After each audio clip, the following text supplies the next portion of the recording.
Assalamualaikum warahmatullahi wabarakatuh. Selamat datang kembali di Rio Sport.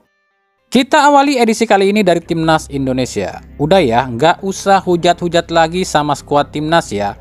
Lu orang Indonesia bukan sih? Giliran Timnasnya kalah, bukannya disupport, malah dihujat. Mental bangsa yang payah, mental kardus lu pada yang hujat Timnas. Ngakunya orang Indonesia, ngakunya pecinta Timnas, bikin akun pakai nama Timnas. Giliran Timnas kalah dan raih hasil nggak maksimal, dihujat, diejek. Masih ngaku lu jadi orang Indonesia?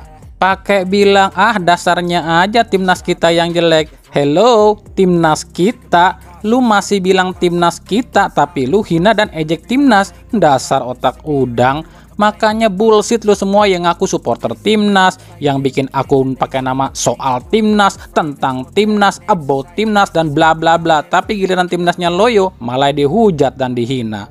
Yang penting itu bukan hujatan, tapi kita kritik aja biar jadi bahan evaluasi. Banyak faktor yang menyebabkan Timnas kita ini loyo, yang kita pribadi nggak tahu alasan sebenarnya, sebab kita cuma nontonnya di TV, kan yang ngerasain para pemain. Ayo kasih semangat aja, itu baru patriotisme. Enak gue kalau lihat oknum yang kayak gini nih.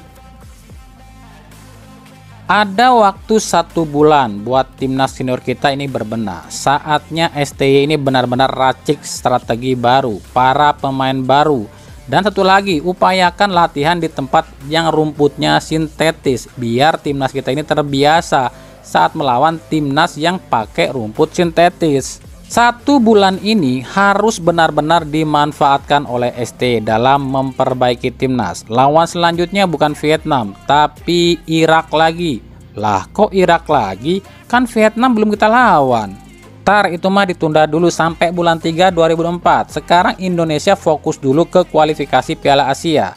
Lawannya Irak lagi di bulan Januari tanggal 15. Baru 4 hari berselang Indonesia melawan Vietnam, tapi di ajang Piala Asia ya.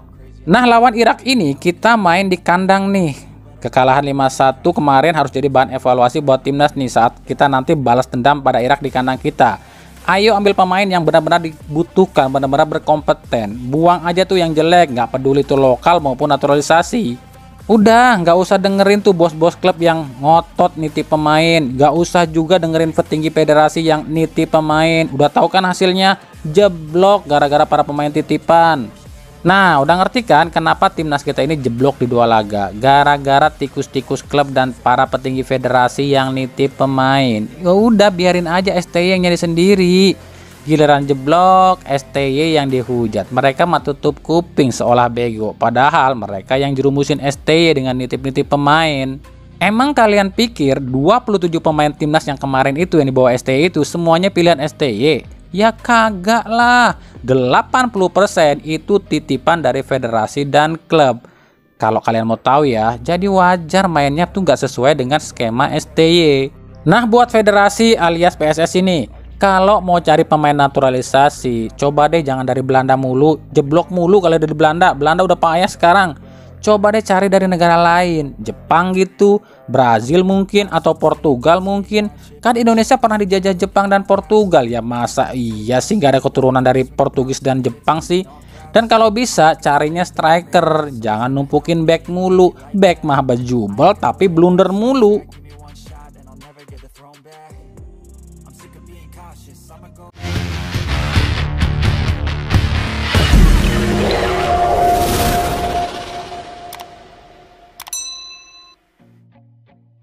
Masih dari Timnas Indonesia, di laga lawan Filipina kemarin ada beberapa hal yang menjadi sorotan. Yang pertama, aksi Sadil Ramdhani yang lakukan selebrasi seolah mengejek Daisuke Sato usai mencetak gol. Kami tahu sepanjang laga 2 pemain ini tuh terlibat insiden, sebab ya 2 pemain ini saling berhadapan. Sato sering menjegal Sadil dan Sadil pun sering menjegal Sato. Meskipun demikian, menurut kami kurang pantas jika Sadil lakukan aksi tersebut. Bad attitude. Bukan lantaran Sato ini pemain Persib lu ya, tapi kepada pemain siapapun kami pikir apa yang dilakukan Sadil ini kurang pantas. Yang kedua, FIFA ternyata awalnya menunjuk Philippine Stadium sebagai tempat tanding antara Filipina lawan Indonesia di ajang kualifikasi ini.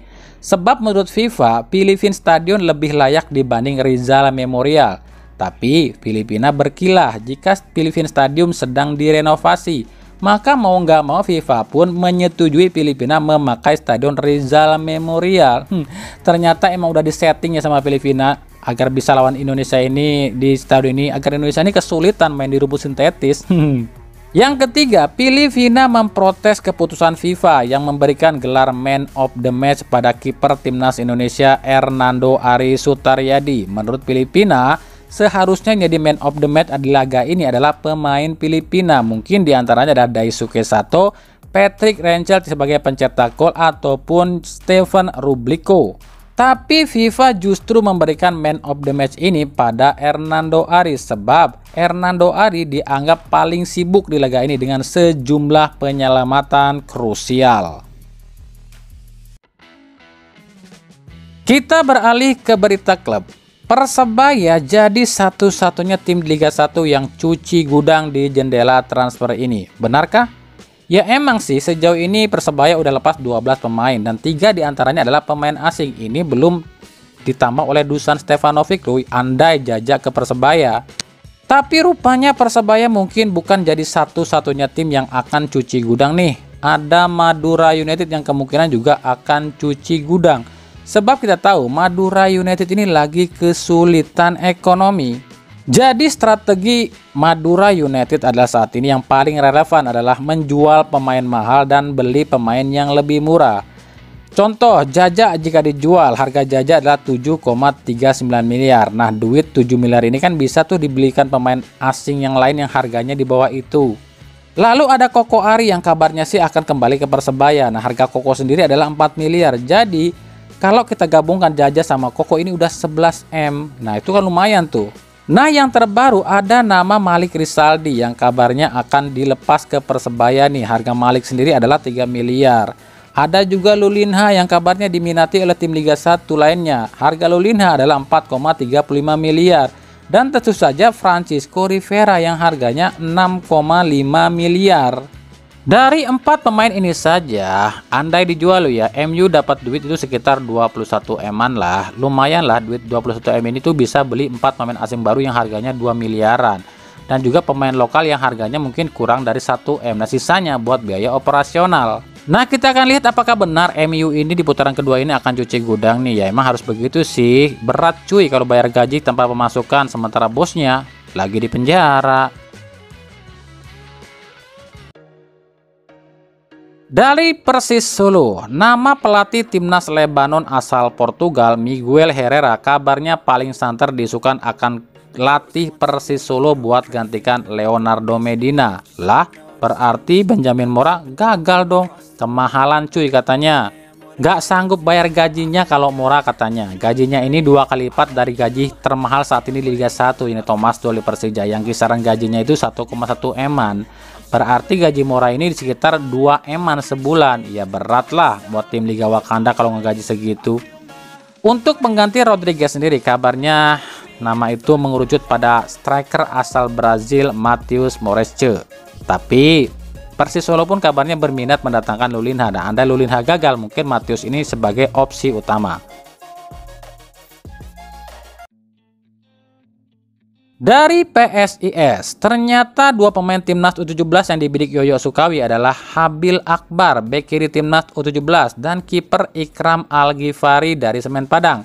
Rumor ini sudah santer nih di media sosial. Rupanya PSIS kepincut juga ya sama kiper yang satu ini, dan memang sih PSIS ini butuh kiper buat pelapis Adi Satrio.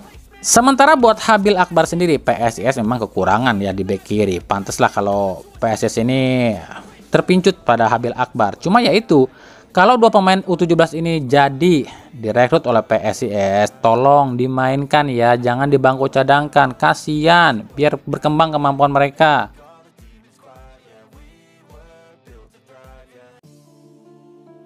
PSS Sleman akan datangkan striker asing lagi cuy. Kali ini ada nama Ajak Riak, penyerang asal Sudan berpaspor Australia berusia 22 tahun.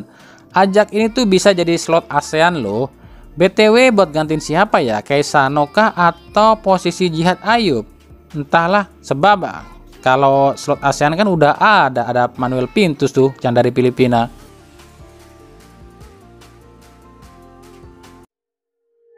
Persikabo akhirnya menentukan pilihannya untuk pengganti Bakayoko, tapi bukan Sho Yamamoto ya, tapi rumornya dia adalah Eduardo Cau. Eduardo Cau sendiri adalah bek tengah asal Brazil berusia 24 tahun yang saat ini tanpa klub alias gratisan. Nyarinya yang gratisan mulu cuy. Terakhir kali Eduardo ini bermain di Liga Moldova. Nah, kalau si Cau ini ke Persikabo berarti Sho kemana ya? Entahlah. Di sisi lain, benar apa kata pepatah, barang yang udah ditawar orang lain pamali kalau nggak dilepas. Pasti ada aja tuh kesialannya bagi si pemilik. Ya sama kayak Dimas Derajat di Persikabo, udah ditawar PSIS, ditawar Persija, ditawar Persis Solo, ditawar Bali United dan Persib Bandung, tapi kekeh nggak dilepas, malah ngasih bandrol 10M. Terus apa yang terjadi sekarang? Akhirnya Persikabo nggak bisa make kan? Dimas Derajat cedera di timnas, meskipun kami belum jelas cederanya apa.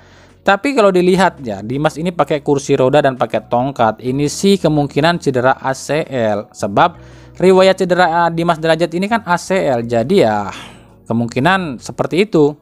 Dan biasanya cedera ACL ini tuh lama, bisa sampai 2-3 bulanan nih. Oh ya, buat yang nanya, emang cedera ACL bedanya apa sih bang dengan cedera fibula? Hampir sama sih antara ACL dan fibula itu. Jadi kalau cedera ACL itu dari tulang paha sampai lutut dan ke tulang kering. Nah kalau cedera fibula ini tuh dari tulang kering sampai pergelangan kaki. Atau bahasa baratnya, bahasa kerennya ya, kalau cedera fibula ini tuh kasaleo. Nah kalau ACL ini, kalau bahasa kerennya, bahasa baratnya sonono, itu pateh. Nah rugi kan Persikabo? Coba kalau dijual kemarin dapat duit kan, bisa beli pemain baru kan. Aji.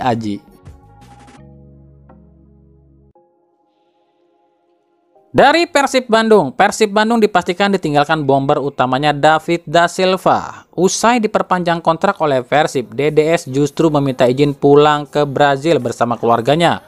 Menurut Teddy Cahyono, DDS pulang ke Brazil lantaran ada saudaranya yang melangsungkan pernikahan di Brazil.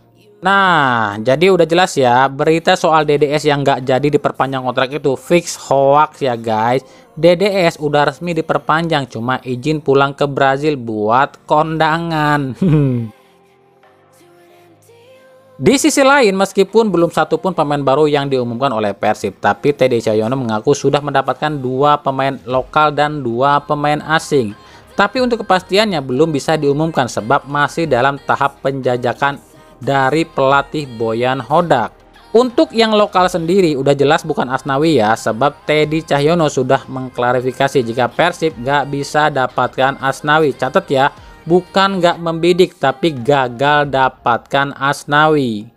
Kami pribadi belum tahu 2 pemain lokal ini siapa. Yang pasti satu di antara pemain lokal ini adalah striker. Hal ini diungkapkan oleh Boyan Hodak. Kita sudah ada pemain dan saya sudah serahkan pada manajemen untuk ditindaklanjuti. 2 pemain lokal dan 2 asing. Mereka memang semua sesuai dengan yang kita butuhkan. Tentu saja saya butuh striker lokal sebagai pelapis da Silva, ujar Boyan Hodak. Nah, ditunggu aja ya siapa sih striker lokal yang dipilih Hodak. Kira-kira siapa ya? Ada petunjuk nggak nih? Apakah jadi Persib menembus Dimas Derajat nih? Atau mungkin ada striker lokal lain nih?